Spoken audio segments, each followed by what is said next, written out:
Following his acquittal in the Senate, a confident and vengeful president is testing the limits of executive power.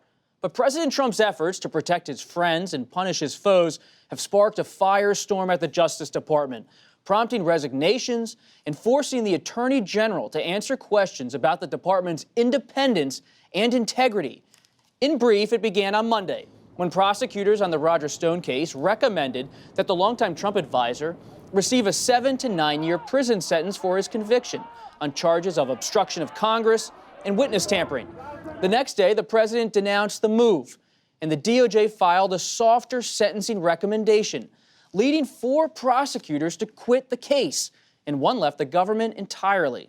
Democrats were outraged, and Republicans were mostly muted. This is an abuse of power that the president is again trying to manipulate federal law enforcement to serve his political interest. And the president is what he is. He thinks he's above the law. He has no respect for the rule. But where are the Republicans to speak out on this blatant violation of the rule of law? The president made a great choice when he picked Bill Barr to be Attorney General. I think the president should listen to his advice.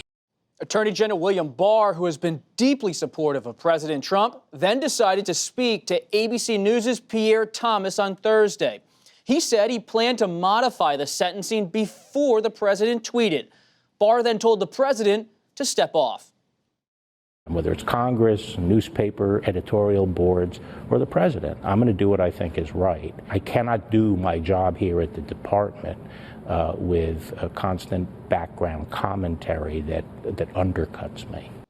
By Friday, a new development has further challenged the bond between the Attorney General and the President. The Justice Department will not bring charges against former acting FBI Director Andrew McCabe for lying to investigators about a media disclosure.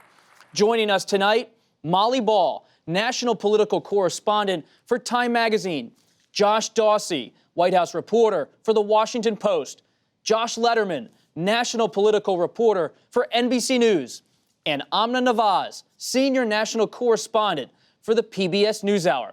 Let's begin with the president. Josh, you've been publishing all day about Andrew McCabe and the president. What's the latest? What's the president's response?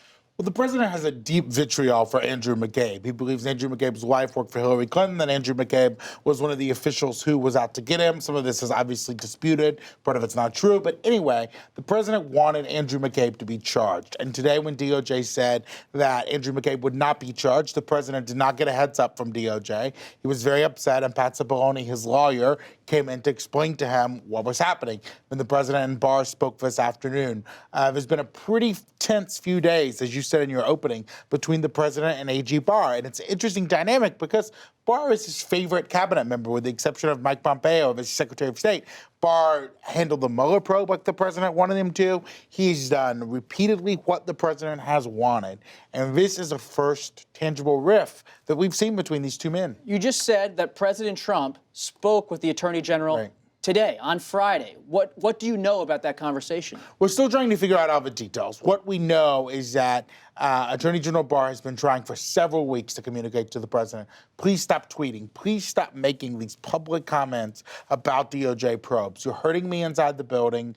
These comments are not helpful to you. They're not helpful to me. Can you please just step down? We know that the president wanted McCabe charged. We know that the president has wanted James Comey charged for a long time. We know that there have been a number of disagreements between these two men. And the Barr has tried, it looks in recent days, to get some distance from the president. Amna, you've been talking to former federal prosecutors all week on the NewsHour.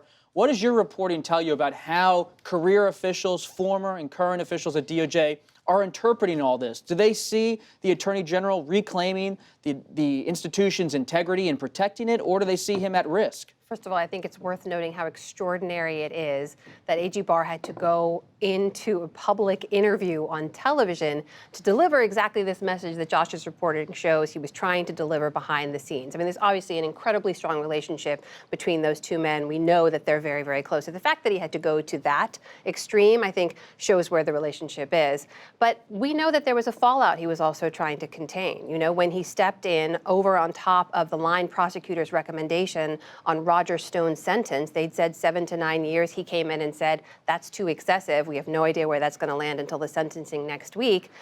That upset a lot of people. Rank and file prosecutors within the DOJ, even though it's totally legal, even though it is absolutely within his power and purview to do so, it is totally unusual. And it's very, very rare that that kind of thing happens. And for a lot of line prosecutors within Main Justice, that undermines their ability to move forward with similar cases. Why would you stick your neck out there if you don't think that your boss has your back? When they left en masse from that case, it sent a huge signal to AG Barr that he had to do something, and it probably informed why he felt he had to go out and publicly make that statement. Molly, what's your read as a reporter on the Attorney General? He is at one level sending these messages to the president, but it was still reported this week that he's appointed an outside prosecutor to look into the Flynn case, former National Security Advisor Michael Flynn, and whether that was done appropriately. The softer sentencing has come out on Roger Stone. Where is he right now in this cabinet with this president? Well, he has, as Josh and Amna said, he has been has had a very strong relationship with the president. He's been trying to walk this fine line, a tightrope that may not actually exist, between being the president's personal lawyer, which we all know is what Trump wants from his attorney general, and at least maintaining a sort of fig leaf of respectability under the guise of, and he is a true believer in a very expansive theory of executive power. He's given a lot of speeches to this effect. He really does think that the president can do almost whatever he wants, and he has justified a lot of actions of the president's on that basis.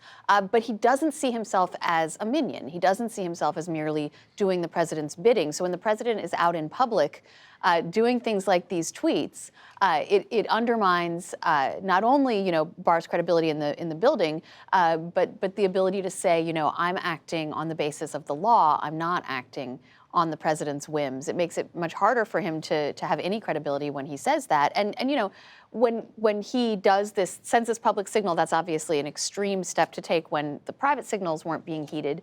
But for these line prosecutors who are disturbed by the president's behavior, it's simply a rhetorical move. He hasn't actually done anything to contain Trump, and he didn't do anything with regard to this case when the prosecutors resigned from it.